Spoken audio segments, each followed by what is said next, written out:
Ministério Semeadores da Palavra. Acesse o nosso material gratuitamente no site graça.org. Graça sem o cedilha e org sem o BR. Também estamos nas redes sociais.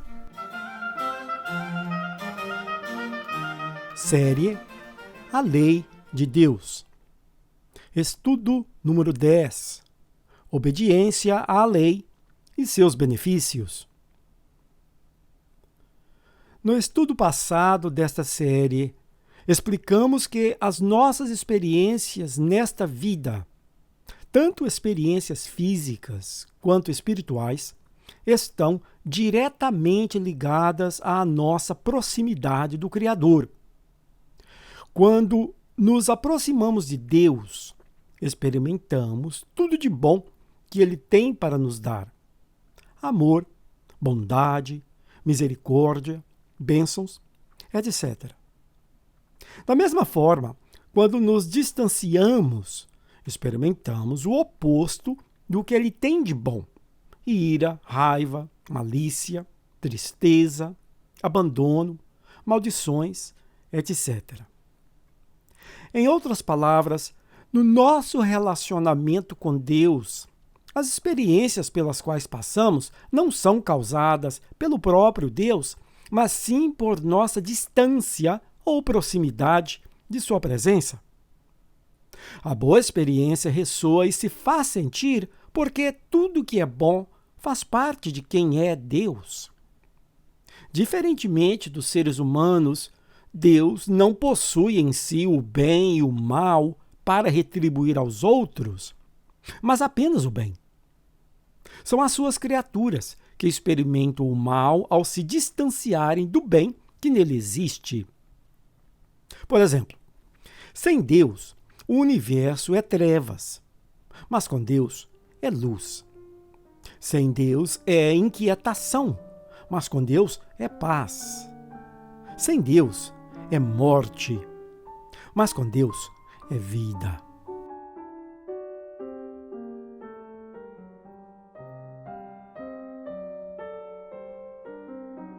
Os atributos de Deus.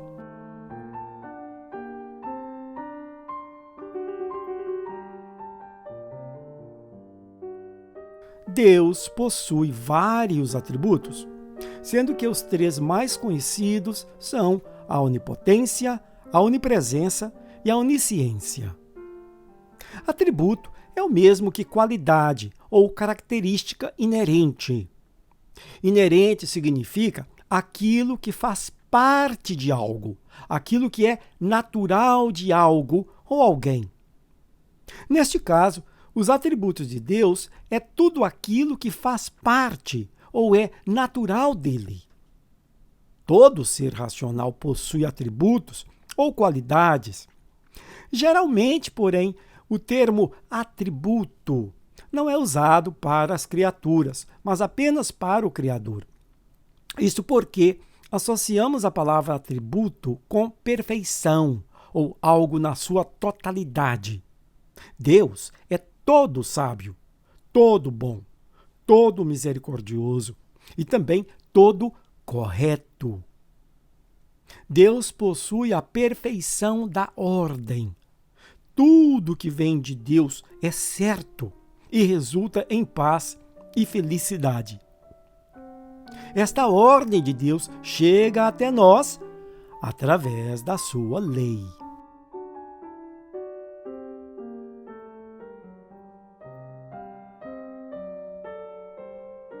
Como experimentar o bem neste mundo?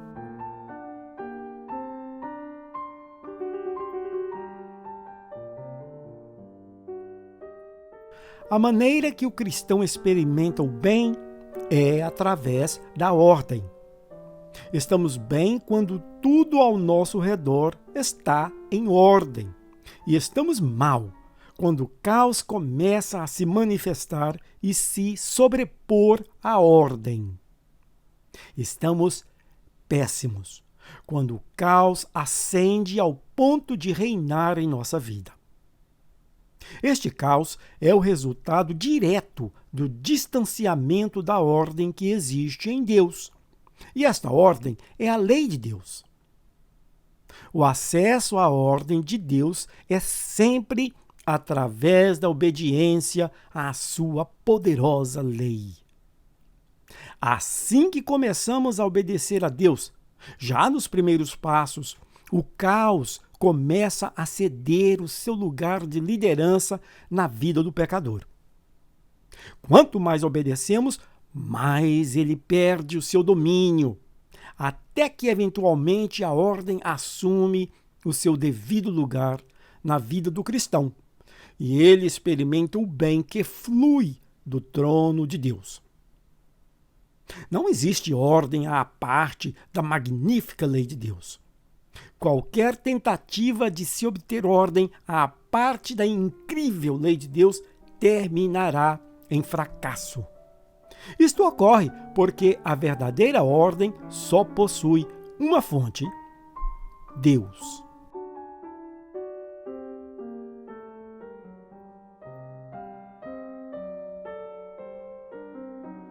A verdadeira e a falsa ordem.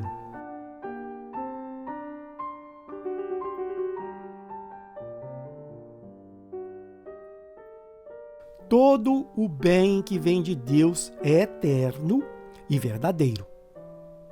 Todo o bem que vem de Deus também possui uma versão falsa que o inimigo apresenta ao homem e quase sempre é acolhida por causa do pecado e da guerra espiritual que é travada dia e noite na mente do cristão. Assim que surgem as dificuldades da vida, o inimigo, ou nossa própria mente carnal, começa a sugerir soluções.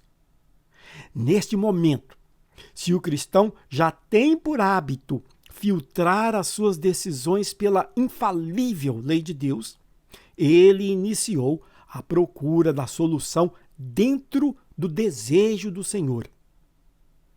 Ele já se adentrou no caminho da santidade e decidiu que apenas soluções que fazem parte deste caminho serão consideradas. Ele exercitará paciência e confiança, descansando no seu Deus, ciente que o ocorrido não surgiu do nada, mas que faz parte do plano de Deus para a sua vida. É importantíssimo que tenhamos paciência, descansemos com fé no nosso bondoso Pai e não façamos nada fora do caminho da obediência, para que sejamos cobertos com a ordem de Deus e não com o caos do inimigo. Verso. Assim diz o Senhor Deus, o Santo de Israel: no arrependimento e no descanso está a vossa salvação, na tranquilidade e na confiança a vossa força. Mas não o quisestes. Isaías 30, 15. Na prática, para que o cristão se beneficie da verdadeira ordem que vem de Deus quando surgirem os problemas comuns da vida, ele terá que aceitar apenas as soluções que se alinham com a poderosa lei do Senhor. Por exemplo, se a questão que ele enfrenta tem a ver com a sua vida sentimental, ele apenas irá considerar soluções que não envolvam adultério ou qualquer outro pecado sexual. Se tem a ver com finanças, nada que envolva mentira ou engano ou ganho ilícito será considerado. Se for assunto de família, ele de forma alguma fará algo que desonre o seu pai e sua mãe. No trabalho, ele não cobiçará o emprego do seu colega, ainda que precise de uma melhor posição. Ou seja, no seu cotidiano, todas as soluções viáveis para os problemas da vida estão de acordo com a lei do seu Deus. Outras sugestões surgirão na sua mente, certamente, mas elas serão eliminadas logo de cara, pois ele já treinou o seu consciente que aquilo que não está de acordo com o expresso desejo do Senhor não faz parte do seu viver.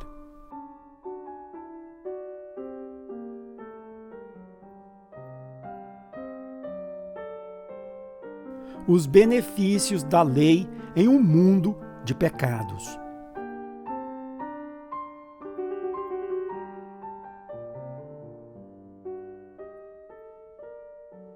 Vivemos em um vale de lágrimas. Salmos 84, 6 a 8. Este mundo foi invadido pelas forças do mal séculos atrás. E, como consequência, não temos sequer um dia. Aliás, sequer um segundo de tréguas nesta vida. A cada milésimo de segundo, em algum lugar neste mundo, o inimigo das almas está torturando algum cristão com uma crueldade indescritível. Seria irreal argumentar que existe algo que o cristão possa fazer que o isente desses ataques. A função da lei de Deus no ambiente atual não é isolar o homem das investidas do exército do mal, mas sim posicioná-lo de tal forma que estas investidas não lhe causem os danos que os demônios e seus comparsas humanos intencionam. Verso. Muitas são as aflições do justo, mas o Senhor o livra de todas. Salmos 34, 19. Ver também João 11, 33 e Romanos 2, 28. Ou seja, o servo de Deus passa por aflições nesta vida, certamente. Mas por ser um servo obediente, o Senhor sempre o livra, não permitindo que seja destruído pelo mal. Na realidade, todos os sofrimentos do servo obediente é cuidadosamente permitido e orquestrado pelo próprio Deus e possui um bom propósito, por mais que nos sejam desagradáveis quando estão ocorrendo. Verso. Eu sei, Senhor, que tuas leis são justas e que por tua fidelidade me disciplina. Dá-me a tua misericórdia para que eu possa viver, pois a tua lei é o meu prazer. Salmos 119, 75 e 77. Também 1 Coríntios 11, 32, Hebreus 12, 10 e 11, Tiago 5, 11 e 1 Pedro 4, 17 e 19. E também Apocalipse 3, 19.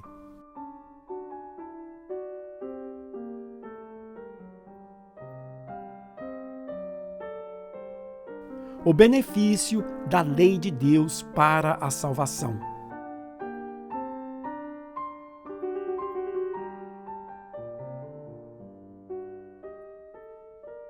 Todos os benefícios que obtemos através da obediência à lei de Deus são bem-vindos. Mas nenhum se compara com a salvação em importância, pois a salvação significa vida eterna. Salvação se refere ao ato de ser enviado pelo Pai até Jesus para que o seu precioso sangue seja aplicado em favor do pecador. João 6,44, João 6,65. Aqui esbarramos no erro mais incrível dentro do cristianismo, que é o entendimento de que não é necessário para o pecador obedecer à santa lei de Deus para se salvar. Já escrevemos vários estudos abordando esta blasfêmia tão popular nas igrejas. Mas aqui iremos cobrir pelo menos o básico, para que todos que tiverem acesso a este estudo compreendam o perigo que é crer no mais demoníaco de todos os ataques do maligno. Ninguém, absolutamente ninguém se salvará se conscientemente recusar obedecer à lei de Deus. A lei de Deus é o fator determinante da salvação em Cristo Jesus. Verso. Feliz são os que ouvem a palavra de Deus e o quê? E aguardam. Lucas 11, 28. Olhe bem, O oposto do que Jesus disse é que quem ouve a palavra de Deus e não obedece àquilo que ouviu é o quê? É infeliz ou amaldiçoado. Mas por que infeliz? Infeliz porque não subirá com Cristo. Muito pelo contrário, ele segue rumo à morte eterna. Esta não foi a única vez que Jesus deu este alerta, pois lemos a mesma coisa em todos os evangelhos. A razão disto é que o processo da salvação começa no momento em que o homem agrada ao Pai.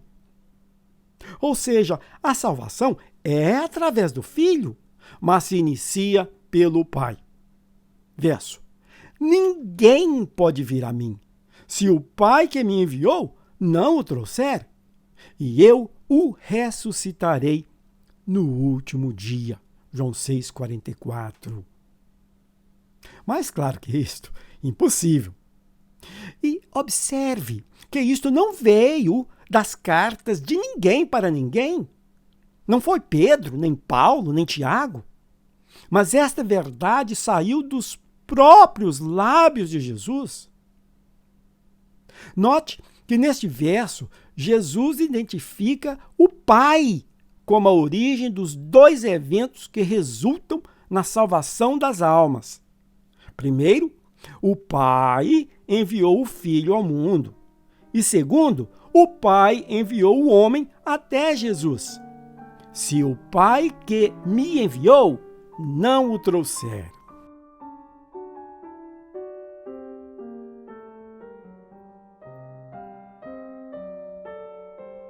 A lei de Deus nos mantém no caminho da salvação.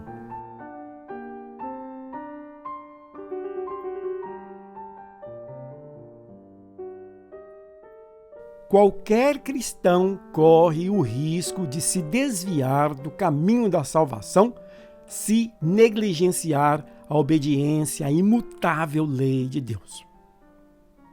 Neste mundo envolto em trevas, a lei de Deus atua como estes pequenos refletores noturnos que as autoridades colocam nas estradas para alertar os motoristas sobre as suas faixas e extremidades. Quando estamos dirigindo em completa escuridão, é essencial que respeitemos estes alertas visuais e não nos aventuremos fora deles, se queremos chegar bem ao nosso destino. Pois fora desta área pré-estabelecida para nossa proteção, existem rios, montanhas, precipícios e muitos outros obstáculos que podem nos destruir. Deus nos transmitiu a sua lei para que assim saibamos qual é o caminho bom, seguro e que nos levará à vida eterna em Cristo Jesus. Uma vez que estamos dentro deste caminho certo, a perfeita lei de Deus nos instrui para que não nos desviemos da fiel estrada e sem perceber passamos a seguir um caminho diferente daquele que de fato nos leva a Jesus e à vida eterna. Verso: assim diz o Senhor, vão para as encruzilhadas e procurem pelos caminhos antigos e bons, um que os leve às bênçãos e descanso, e sigam nele. Mas eles dizem, não seguiremos. Jeremias 6,16. Que não sejamos assim, que de todo o coração sigamos obedecendo a maravilhosa lei de Deus para que recebamos todos os benefícios que o nosso amoroso Pai concede aos seus filhos obedientes. E para que o Senhor se agrade de nós e nos envie a Jesus Cristo para sermos salvos por Ele e herdarmos a vida eterna. Espero te ver no céu. Ministério Semeadores da Palavra. Acesse o nosso material gratuitamente no site graça.org. Graça sem o cedilha e org sem o BR. Também estamos nas redes sociais.